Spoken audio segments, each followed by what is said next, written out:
Hey everyone, thanks for tuning in to the Baker's Stew Cheese podcast. We are back with a new episode. It is draft time. The draft is over. We got all our picks, and we are going to go into each one and do an episode on each one. Tonight's episode, we are doing the running back we picked up, Clyde Edwards-Helaire, out of LSU. He had a B minus grade. I'm gonna just get right into this with Noah, my co-host, and we're gonna talk about what this guy can do. Noah? Brandon, I'm pleased with picking this guy up in the first round. I really am. Yes, me too, man. So far, my favorite draft pick out of the ones we're gonna talk about. He's my favorite so far. The Yeah, guy, he's just fantastic.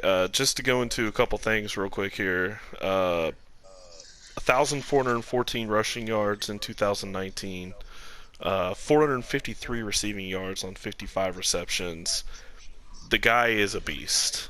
Like, just great. Like, he's got really great contact balance. He bounces off tackles. He's got good vision. He's got good catchability out of the backfield. And he's got really good breakaway speed, which just adds on to what else we already have, which is speed. yeah. Common. I said this in our very first episode. The common theme that we see with the Kansas City Chiefs is speed. Right. And look at our draft picks. Go look at all their 40 times. I believe all of them run a 44.4 or 45, I think, or 4.5. I mean, regardless, we got speed, and that's what we got in this guy too.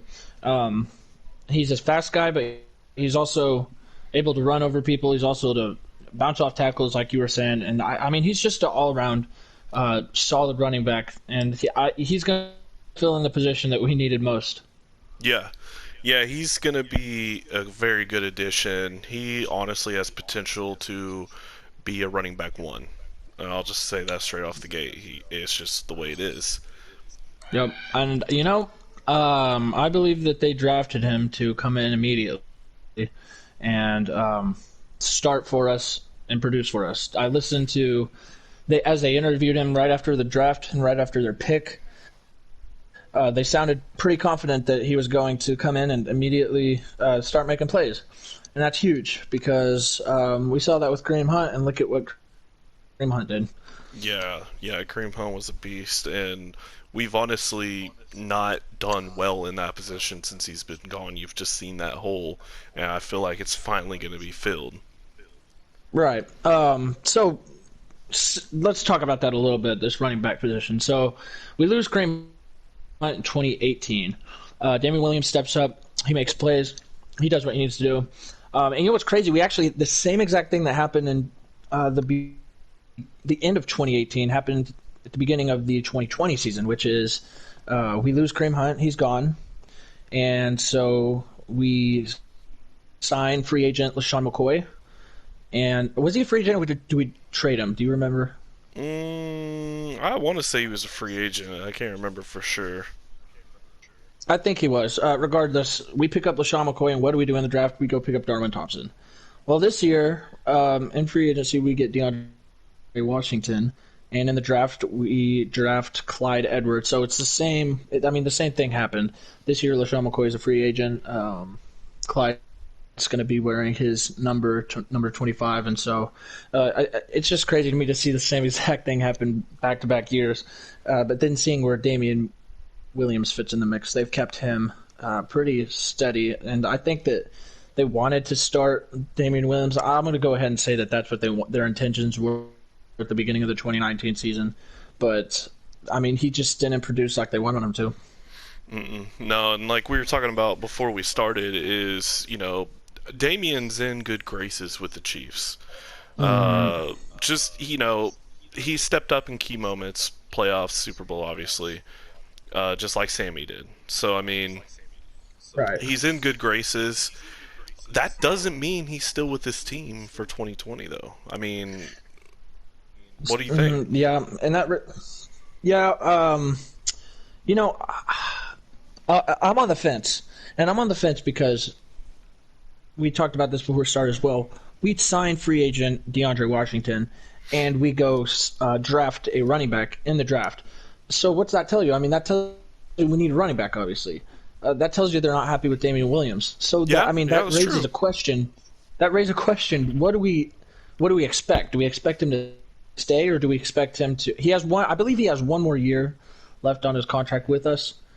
I don't know if they keep him though. I think that, and if they do, where does he fit in? Because we just picked up two new running backs, along with the running back we drafted last year. So I mean, I'm on the fence about it, man. I really don't know what to expect.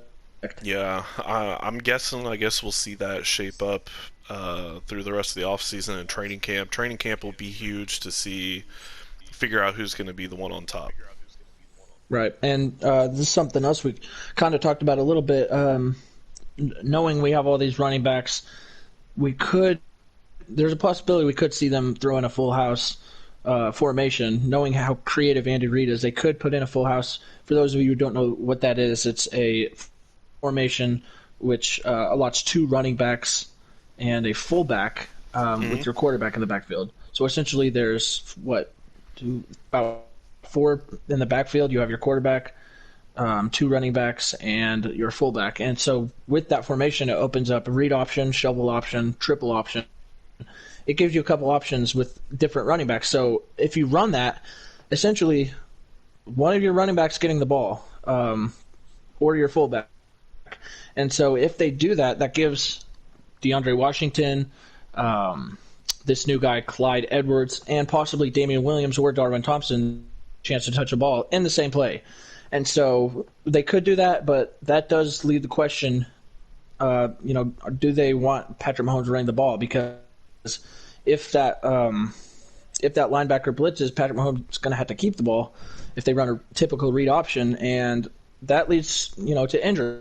We saw that against Denver. So I mean, there's a couple things they could do with the running backs. It's just all about what they want to do. We'll see. I don't know if they'll. I'm kind of leaning towards DeAndre Washington maybe being a third down back. What do you think? I think since after that was one of my initial thoughts after drafting Clyde was that puts him in a third down back position, putting Clyde as our starter. Yeah, I agree with that. And I think if they do, I could see them rotating Damian Williams and Darwin Thompson in at third down as well. That is if they keep Clyde on the field for each down. They could be rotating. We'll see, man. Yeah. I mean, honestly, it's way too early to really tell anything. We've got to see the OTAs and keep up with that. But, I mean, there's a lot of questions at that position what they're going to do now. Right, and like you were saying a little bit earlier before we started this was kind of gave me confidence. Brett Veach and Andy Reid asked Patrick Mahomes who he wanted, and this is who he wanted. Yep. That gives me confidence in him alone right there. Right. So Patrick asks for him, he gets him. We also see Tyrann Mathieu, former Tiger as well. He's pumped for this pick. So you got a couple guys that are, really affirming this guy on the team, and you want to see that. You want to see people that want him. It's huge, especially teammates and stuff. Let alone the staff, all the coaching and front office and all that. But one more thing I want to get into before you move on is just kind of talking about where he's going to fit in the passing game, because Damian Williams, LaShawn McCoy combined ran for 212 attempts last year, which is not a whole lot of attempts. That's together. So LaShawn McCoy ran for 101 attempts. Damian Williams ran for 111 attempts. We didn't run the ball a lot last year, and so I'm curious to see if we're going to run more with this running back, or if we're going to keep things the same. I'm going to go ahead and say we're going to run more, because when we had Kareem Hunt in the backfield, he ran the ball. He got quite a few touches. So what do you think about that? You mentioned that, and then I was thinking back to when I was talking about how they have confidence in Damian just from the playoffs and Super Bowl. But honestly, do they really trust him that much? The way with that many attempts just shows that they haven't really trusted our running back room since Kareem's been gone. Right. With that, And that's the thing, man. When you got two running backs that are essentially splitting carries right down the. So I mean, LaShawn McCoy 101 attempts, Damian Williams 111 attempts. That's only 10 more attempts for Damian Williams. So you don't want to see that. You don't want to see split running backs like that. You want to see one guy that's producing. yeah, that's true. Yeah, that's true. And as far as being a third down back, he's got great catchability in the backfield. So, Right. That's he, huge, man. And I think we saw this. We tried, and man, the screen is a huge play, especially for a team like us. When you run that screen, you need a guy with quick acceleration because the second they get the ball, they need to take off upfield. Yep. And I mean, they tried that last year with LaShawn McCoy and with Damian Williams. I mentioned this in the first episode. I went to the Colts game, and they ran an end-around screen. They faked it, and they threw the screen to LaShawn McCoy, and he took off. He was gone, dude. He gets hit, and he fumbles the ball. And you can't have your running back carrying the ball like a loaf of bread, such as you say, and fumbling the ball. You got to have someone that can protect the ball. And it's okay. I mean, fumbles are never okay, but you got to be. I mean, you got to be okay with it. I mean, it's going to happen. You got grown men hitting another grown man, like it's going to happen. But when you go off for a big play like that and you're holding the ball like it's a loaf of bread, I mean, you can't have that. So I'm hoping that this guy comes in and he proves what he needs to prove to the coaching staff and does what he needs to do. And I'm really hoping that he takes the starting position and we're able to run some scrimmage with him, get him involved in the passing game as well. Yeah. I'd like to see him, honestly, as our starter. LaShawn McCoy fumbled way too much. There's no trust there, and you could see that throughout the way the season played out, as he just less and less and less carries. There was games you did not see him on the field at all. So there's definitely not any trust in him anymore. Yeah. I mean, go ahead. I was just going to say I would not be surprised if he's not on this team anymore. Yep, he's a free agent this year, and I didn't really wrap my mind around the fact that Sean McCoy is gone until I'm scrolling through Facebook last night, and I see that the Chiefs post a picture of Clyde's jersey number, and it's 25. Guess who number's 25? LaShawn McCoy. And guess who's a free agent? LaShawn McCoy. So he's not coming back. Yeah, that's a good point, man. Guys, I encourage you to get on YouTube and look at this guy's highlights because he looks really good. Yep. Like you said, a B minus. Isn't that what you said? A B minus rating? Yeah, B minus grade. I'm giving this guy an A minus at least. I really am. Yeah. I'm really excited about him. Like I said at the beginning, he's my favorite draft pick out of all of them so far. So I'm pretty pumped on it. Yeah, I agree, man. And like we've kind of talked about, it's going to be he's got to show up at OTAs. And I mean, if Damian Williams wants a shot, he's got to do something different, dude. I mean, he's got to pick it up in training and practices and ultimately at games. Because he's struggled. He struggled a lot. He doesn't have the same vision. That's the thing. He's got good breakaway speed, and he can have good vision. He can. It's just he doesn't all the time.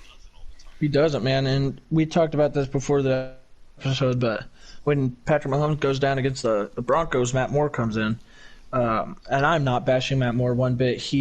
I'm going to go ahead and say I think he did a phenomenal job for the position that he was put in. Unexpectedly getting thrown in like that. He did a great job. But you got to have a running back that can kind of ease some of those nerves away when you're throwing in your quarterback like that. Because, I'm going to go ahead and say that if that happened again, the first play that Matt Moore's in, they're going to run the ball. And we need to pick up first downs and move the ball and kind of get him in the groove of being on the field with the guys, and then slowly implement the passing game. You got to have a running back and can do that. We just didn't have that in Damian Williams or LaShawn McCoy. Mm-mm. No, no, we did not, Because and we looking at were this gonna. stat, Yeah, go we were ahead. gonna have to depend on Matt Morris' arm more than we wanted to. Yeah, right. But this stat says 36% of his carries were for first downs or touchdowns in 2019, which is huge. And that goes right back to the situation that we were in last season with Matt Moore coming in. I mean, like I said, you got to have a running back that can come in and kind of break him into the game a little bit. Yeah, man. Yeah, I agree. Well, do you got anything else on him? Um, Before we kind of wrap things up, I would like to talk a little bit about his strengths and just a couple things to know before we wrap things up. So his ball security is obviously something that we talked about. He's got really outstanding ball security. He protects the ball, but he also runs low to the ground, and his bend and balance is really on point. And you got to have that in running back. So we talked about this before the episode as well. A lot of times in running backs, you have a powerhouse and you have the elusive back, and the powerhouse is the one that's running over people and Mm-hmm. they look kind of more like a fullback in that, except for let's talk about Eddie Lacy. I mean, Eddie Lacy's a guy that's a powerhouse running back. Ezekiel Elliott, he's kind of got a mix of that in him. He's a powerhouse, but he's also elusive, and so this guy he's got both. He's elusive, but he's also a power back. You can also run people over, bounce off tackles, and so that's huge that we have a running back that got both of those abilities. We saw that in Kareem Hunt as well when he was running over people, but also Kareem Hunt was jumping over people, Yeah. and so when you got a running back that can do both, it's huge. Which also is huge for the run or the passing game. When you get them the ball in the backfield and screen, or even if you run a empty option and the running back's out in the receiver spot, you got to have a receiver that's got good acceleration and is quick. And so he's got all those things. He's quick to gather and cut, agility laterally or on downhill flow. He has a spin move, a jump cut, and sudden double cut in his bag. And I mean, the guy's 207 pounds and he's muscular. So, the guy reminds me a lot of Ezekiel Elliott. I see a lot of Kareem Hunt in him as well. But, really, I'm pumped to see him get on the field and see what he can do. Yeah, I was gonna say to me his biggest strength was his contact balance. The fact that he can bounce off someone and still make a play, that's fantastic. And with that breakaway speed, he can get away. So I mean, Yeah. that's something to be excited about. Yeah, and I love that, man. We also, I'm not going to take away from Damian Williams. We saw that from Damian Williams a couple times towards the end of but I mean, look at when it was, like last game of the season Hmm. against the Chargers. There was two plays when Damian Williams straight up balances and gets upfield, and I mean, he's gone. And so we love Damian Williams. We love, what he's been able to do in the postseason. But shoot, we got to have someone that can produce in the regular season. Hmm. Yeah, yeah, I agree. Um, well, man, I don't really have anything else for this episode. Do you got anything else? I don't have anything else. I know that I am curious to see how all this plays out, though, for real. Yeah, me too. The running back room definitely something to look for in this rest of this off season and training camp, so we can figure out who's going to be number one. But guys, man, seriously, thanks for tuning in. Make sure look up this guy's highlights, check him out. He's good. On top of that, please give us a like, comment, subscribe. Give us comments, man. We want to know what you guys are thinking. We want to hear your suggestions. We want to hear your feedback. Let us know what's going on. Thanks again for tuning in. Go Chiefs.